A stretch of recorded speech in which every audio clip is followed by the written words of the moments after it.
Vamos lá. Vamos iniciar aqui agora a lista 7. Essa lista 7, ela continua falando sobre os conceitos de porcentagem e também sobre juros, né?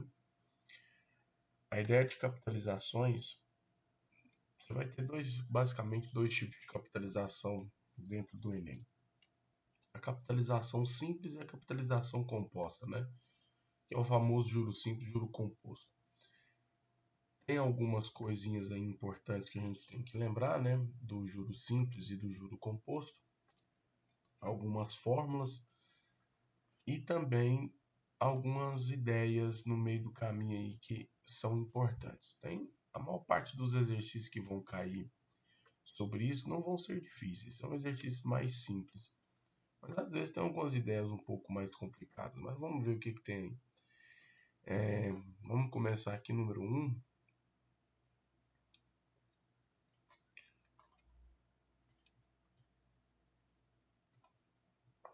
Número 1. O cara pensa assim: uma pessoa se interessou em adquirir um produto anunciado em uma loja. Negociou com o gerente e conseguiu comprá-lo a uma taxa de juros compostos de 1% ao mês. A ideia de juro composto é que a taxa de juros vai incidir sobre o capital imediatamente anterior. A ideia de juros simples, a taxa incide sempre sobre o capital inicial, aplicado ou investido ou tomado como empréstimo. O primeiro pagamento será 1 mês após a aquisição do produto e no valor de R$ 202. O segundo pagamento será efetuado em um mês após o primeiro e terá o valor de R$ 204,02.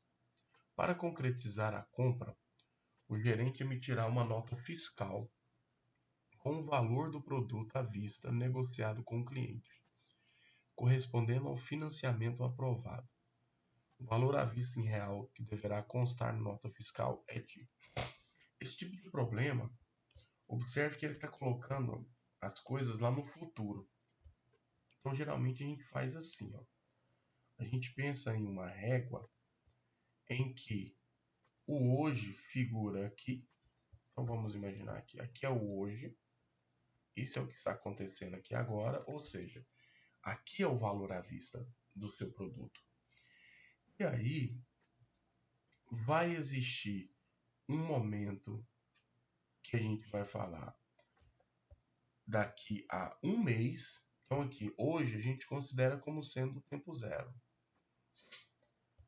Daqui a um mês, tempo 1, e daqui a 2 meses. Beleza? Então é o seguinte, o que aconteceu? Esse cara pagou R$ 202 daqui a um mês. E esse cara, ele pagou não, ele vai pagar, né? Daqui R$ 202 daqui a um mês. E ele vai pagar 204,02 após um mês também. Então, depois que ele pagou esse 202, passa um mês ele vai pagar esse cara lá. Só que, qual que é a ideia? O cara quer saber qual que é o valor à vista. Ou seja, qual seria o dinheiro que eu precisaria ter para que eu pagasse as coisas à vista. Pagasse agora, no tempo hoje, né? Então a ideia central é o seguinte, é resgatar esse dinheiro que estava lá na frente, ele vai retornar para a data zero. E como é que ele retorna? A mesma coisa seria esse dinheiro 2, que está lá no tempo 2, ele vai retornar para a data zero. E aí basta a gente lembrar de que quando eu estou numa capitalização composta, a gente diz o seguinte, que o montante ele é dado pelo capital, que multiplica 1 mais a taxa elevado ao tempo. Então aqui, montante, o que seria montante para nós? O montante é aquilo que você aplicou e que você pegou de juros. Então, o montante é o capital mais os juros. Esse C aqui para mim é o capital inicial aplicado. Esse I é a taxa de aplicação e esse T aqui é o período de aplicação. Lembre-se que a taxa e o período eles devem andar sempre na mesma unidade, tá? Senão você tem que converter. Então vamos pensar aqui.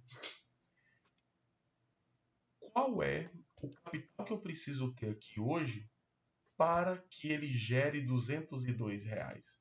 Então a ideia seria o quê? Que 202 seria o meu montante, que é o capital mais os juros.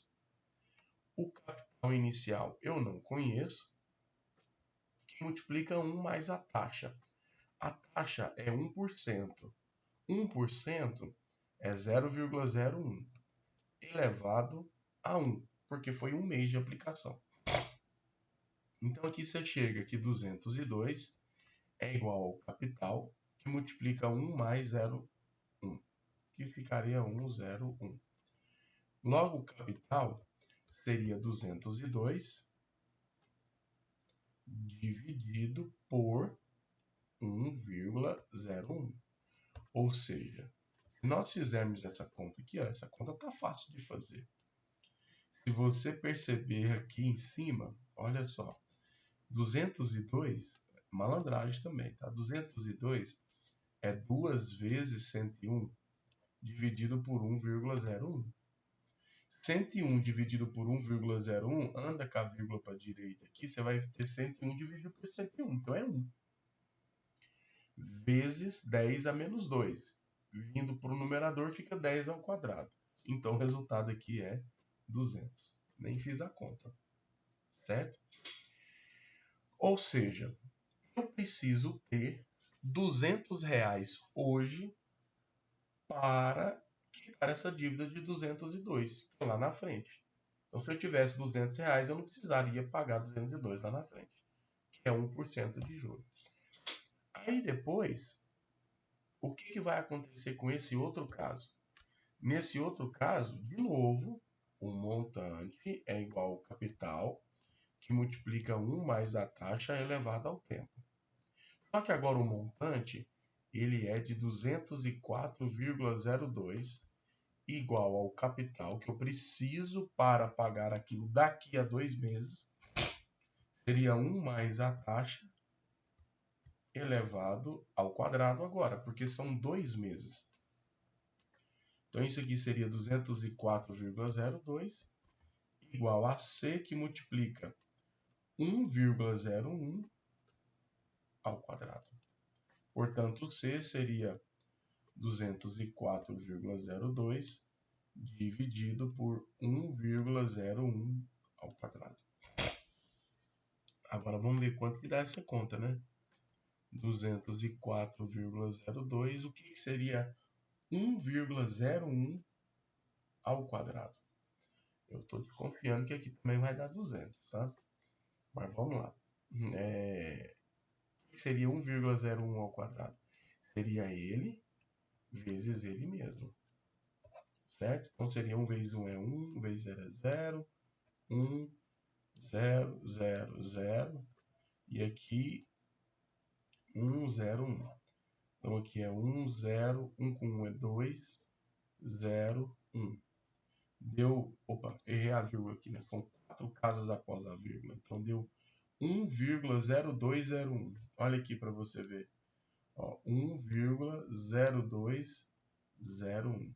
Se você perceber, lá em cima é 2 vezes 102,01 dividido por 1,0201. Esse número aqui, dividido por esse número, é 100 vezes 2, 200.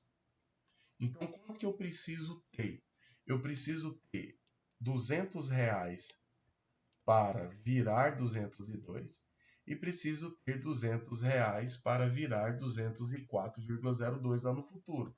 Ou seja, eu preciso ter aqui agora R$400 para comprar isso à vista.